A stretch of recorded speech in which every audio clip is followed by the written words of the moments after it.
Hi, I'm Stephanie, owner at Vinyl Fun, and today we are going to sublimate a cutting board. Things you need to sublimate a cutting board. So you will need the cutting board. Today I have a large one, specifically made for sublimation. The sublimation transfer, I printed out size to the cutting board, some parchment paper, heat gloves, and heat tape.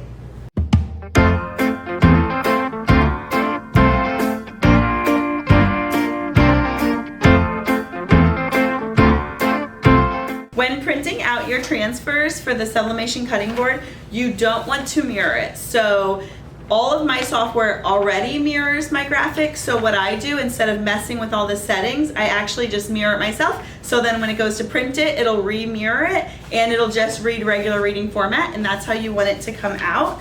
Because when you're pressing, we're actually going to be pressing the graphic to the back side of this cutting board. So you'll put the flat white side up against the actual transfer. Then you're gonna go ahead and make sure that it's all lined up nicely and that your design's hitting on all four edges. And then you use your heat tape. I always tape all four corners down. I press 385 degrees for 5 full minutes. I have a piece of parchment paper underneath and on top of my cutting board just to make sure we have no blowout. You want to make sure you put that bright white side of the cutting board and the transfer actually down because you're pressing for 5 full minutes. So that way it gets heated up, and then place your parchment over it. And make sure you do not have heavy pressure, because when you have too much pressure, you could actually crack the cutting board.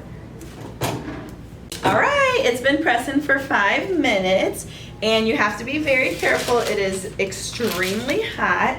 But as you can see, it's sublimated beautifully.